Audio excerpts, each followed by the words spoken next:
Hey traders, welcome to Charts and Coffee. Happy Wednesday, everybody. Great to see you. Glad you can make it to our daily pregame show.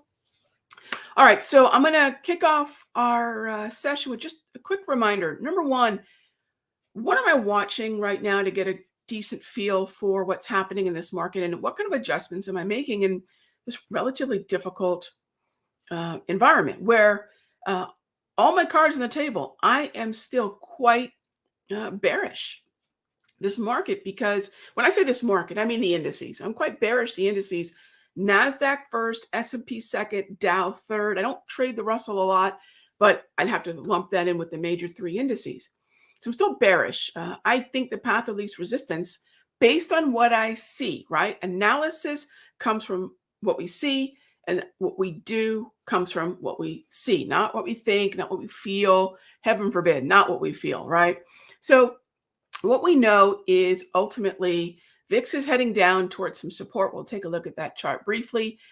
Bonds are resuming their movement lower, and XLK, which is a separate sector in many ways compared to the other major sectors.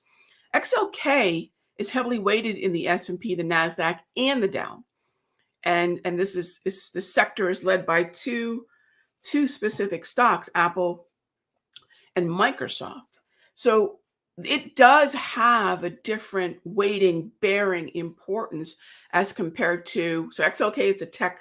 So it has a different weighting, bearing importance compared to XLC, communications, XLY, consumer discretionary, XLF, financials, and XLV, healthcare, all of which are important in the three indices. So know the composition of these markets. In yesterday's free video, I covered not only the VIX, bonds, and XLK, their levels, their underlying trends, but I also talked really openly about the challenges that personally I'm facing in this market. I think it's really important for those of us on this side of the mic, on this side of the camera, to say, look, some environments are more challenging than others. Here is how we're managing risk, because we're going to take stop losses and downtrends when they rip higher. And here's how we can pivot to understand where the clarity and how we can find windows of clarity. And what does that mean?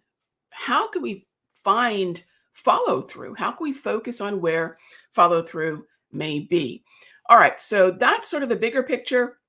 We get into the economic calendar for today. What are the hot zones that we need to be aware of for June the 1st? May is in the books, and this starts a brand new month, brand new psychology. Turn the page, right?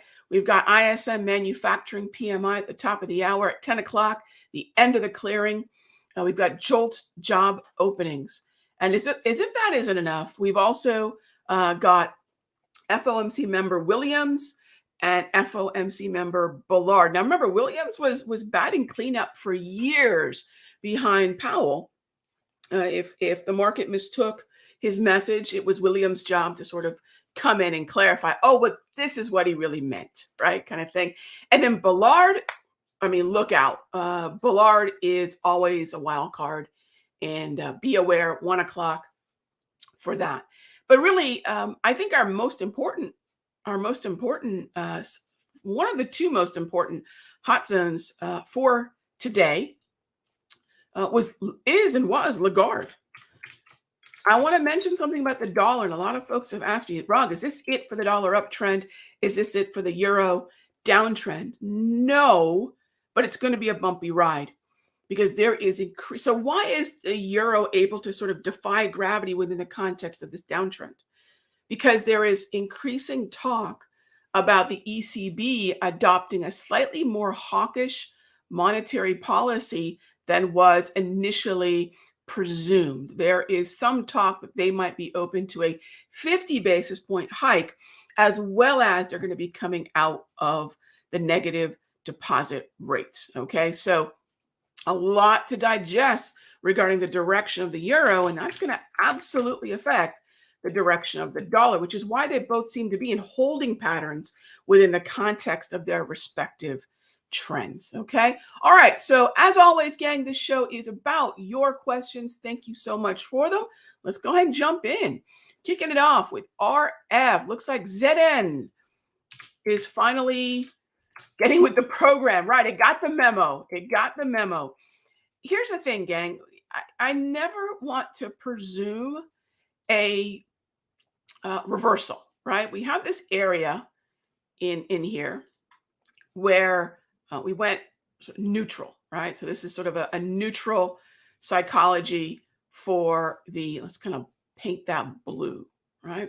This neutral psychology for the ZN, which is the 10-year, which also is going to dictate how the IEF moves. And so when this thing went into a neutral, non-trending, but bullish momentum, so momentum is different from trend, gang. If momentum persists, you ultimately have a trend. When this went neutral, I think a lot of traders are programmed to presume a trend break isn't chop, but rather it's a reversal. And that seems to be what a lot of people presume trend breaks are. Well, clearly, if the 10-year or the 30-year are not in downtrends, they must be in uptrends. And that's just not true. Charles Dow taught us over a century ago, there are 4 market behaviors, 4 of them. We have trends, up and down. We have channels, and we have chop. So he called them channels are accumulation, chop is distribution. So mark up, mark down, accumulation, distribution. And that means if we break a trend, it's gone into chop, and it's going to carry with it the bias, the sort of coasting, if you will, of the trend that was. So imagine cruising down the highway and you just let off the gas. You're not making a U-turn. You're not going in the opposite direction. You're just going to be coasting, albeit slower, in the direction you were going. Now, as you're speaking, and you can see this has been triggered since about 8:35, and I will be curious when I'm in the Sector Secrets Mastery Room for our weekly session. There is clearly some significant movement happening to the upside. But remember, we gapped down today, so you can see the juxtapose this 5-minute with the daily. But it does seem to have gotten the memo. Just something is afoot right now. But for the most part, we seem to be on the bearish, back to the bearish side of this movement. But again, let's not presume new lows. Let's not presume a resumption of the downtrend. Let's just respect the trend that was. And thanks for the comment. What's the downside target? Oh, okay. What's the down? Yeah, I almost forgot. Here we go. Grab the Darvis, gang. That's the first obstacle to the downside for that RF. All right, next up is thoughts on Exxon. Sure. Exxon's in an uptrend. Buy the dip. I mean, really, this is one of those environments where we buy the dip. I think the most important thing to think about, my philosophy on this is when a market's sitting up at the highs, which is kind of where we are right now, clearly a very bullish market. I'm not going to in any way deny that, but I don't have decisions in this part of the chart. If we don't understand sort of the batter's analogy, and I'm going to show you this right now, and I love this image, and this is straight from Grandpa Buffett and Becoming Warren Buffett, which I recommend for everybody. What a great documentary that is, regardless of whatever your opinion may be of Grandpa Buffett. But I have an image. Where the heck is it? Here it is. This is right from the documentary. This is Ted Williams from his book, what's it, The Science of Hitting? And this is how I look at the markets.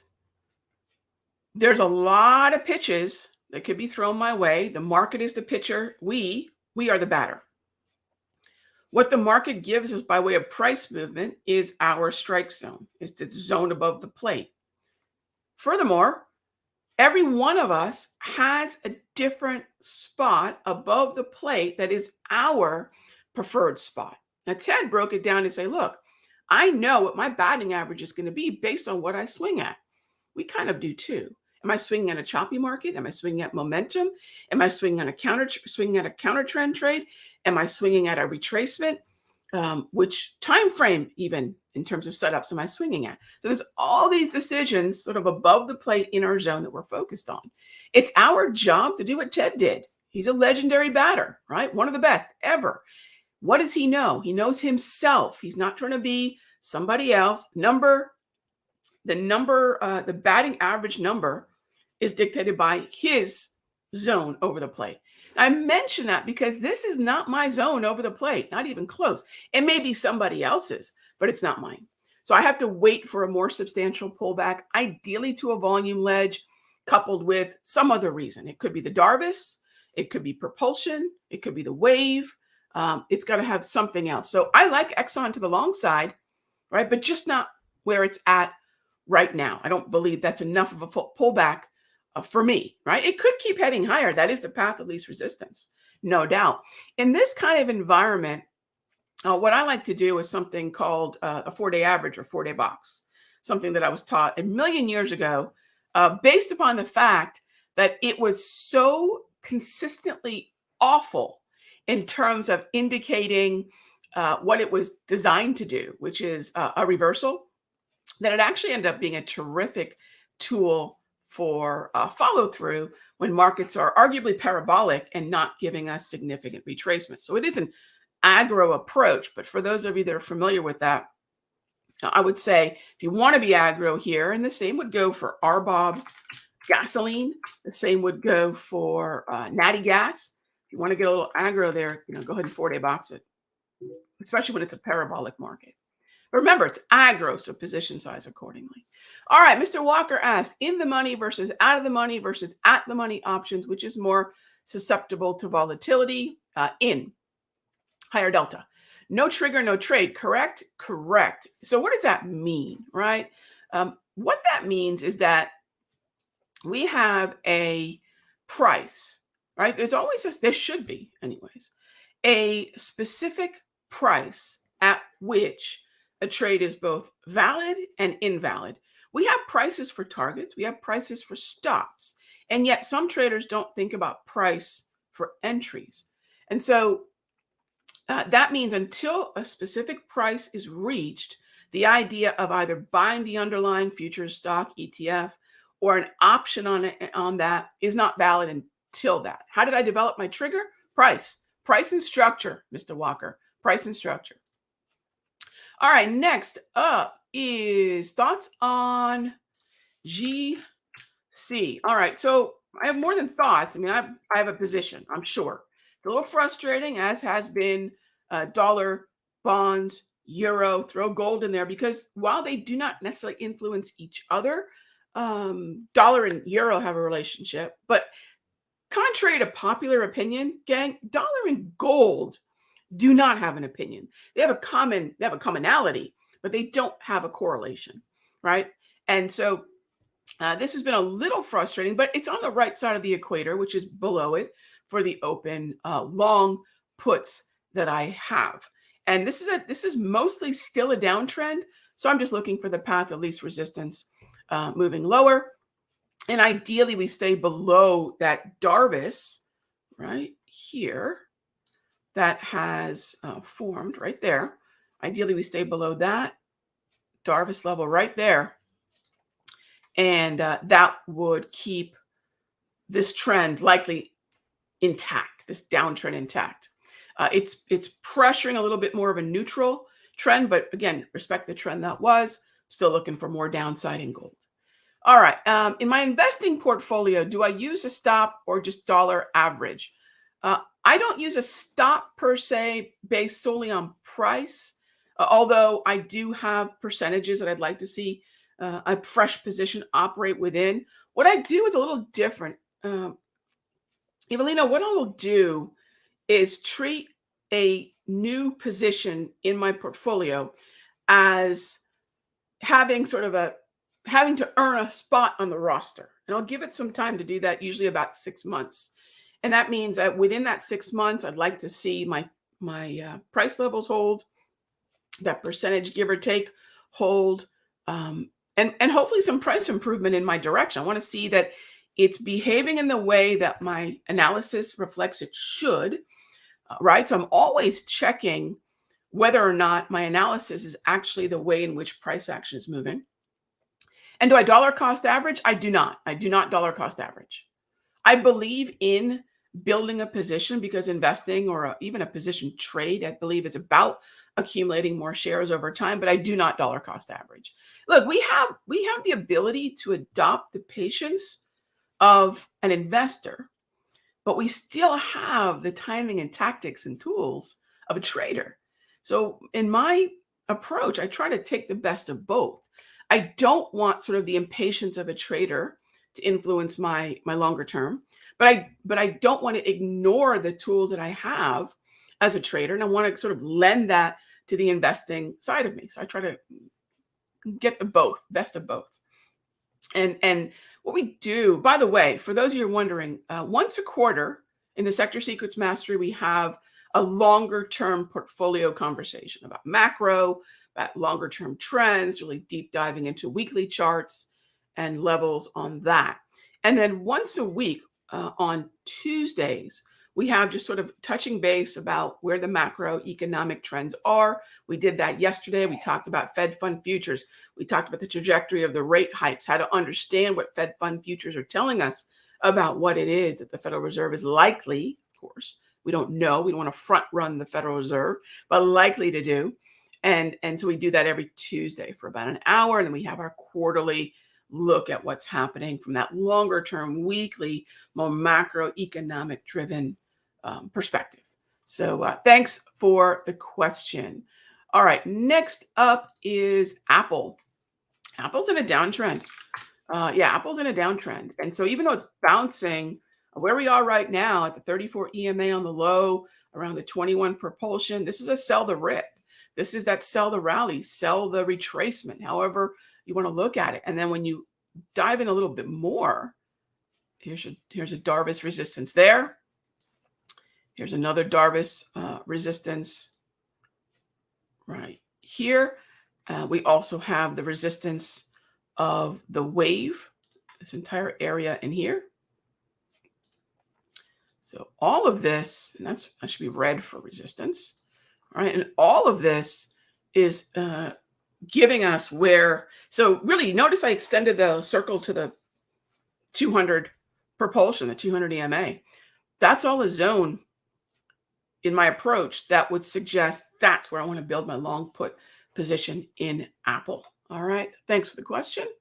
Let's see.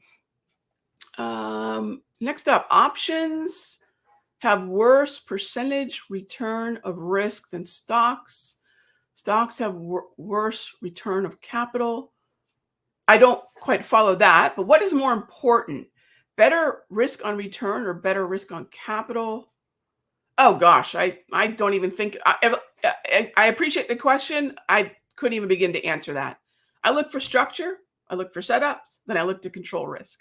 The rest of it, I really don't put a lot of thought into it, to be quite frank. Return on risk versus return on capital. Look, I think all of that tends to dilute the simple fact that we need to position size according to our account size. I believe most traders would do far better adopting a fixed bet ratio, fixed bet approach to their positioning and limit the number of positions in your account based on the reality that, for example, something catastrophic happens and all your trades get stopped out. You should be positioned in such a way, barring catastrophic gaps, they do happen, but not as often as traders would think. But barring catastrophic gaps, you never want to be down or have the potential of being down more than 50% of your account. That's risk of ruin. ROR, risk of ruin, is what I look at. I really don't have anything to comment on about risk of return on risk or return on capital. I'm looking at each trade in my account. How much risk does it present? What are the correlations that position has to other positions in my account? So I can appreciate the question, but that's how I look at it. So I hope that's helpful. All right, next up is what defines a sell in May and go away adage? Oh, what defines it? I'll tell you what, I hear a lot of new traders, young traders who have maybe been in the market less than a decade consider it to be you sell and go away. That's not ever what it meant. And that's actually, and I've done this a number of times in the rooms, that's not even actually how the seasonals pan out. If you look back, and you can do this, everyone can do this, don't take my word for it. Go back and look at the last 20 years, 25 years. Drop a vertical line in May, drop a vertical line on Labor Day. So go say Memorial Day to Labor Day. That was really the window, right? That was summer vacation for traders in the 80s and 90s. That's what it was. Sell in May and go away meant I'm out of here, right? I'm out of here. I'm going to go to the Hamptons. The old joke was the money's going to the Hamptons and the B team's on the trading desk, right? The decision makers are going to go enjoy some time at the beach. That's what it meant. And if you look at historically, that window, again, don't take my word for it. It's going to take you about 10 minutes to do, right? Drop a vertical line on Memorial Day, drop a vertical line on Labor Day, and it's very rare that your net result is the market's heading lower during that time. It's either chopping, oftentimes it's actually higher. Right now, it sounds fine, but it just happens to be overlapping with the fact that we're seeing a significant shift in monetary policy once again, a la 2018, right? So what defines that? Contrary to what gets repeated so often, it's not literal. It's I'm going to the beach. So the money goes to the Hamptons. That's what it meant, and that's really still what it means. And historically, that's really what you're going to notice: lower volume, and that's kind of what the hallmark of summer was. All right, gang. That's it for me today. Thank you, as always, for being a part of the Caffeinate and Dominate group here at Charts and Coffee. Thanks, as always, for being here. Thanks for the questions. I'll see you tomorrow, same time, same station. Be good to each other.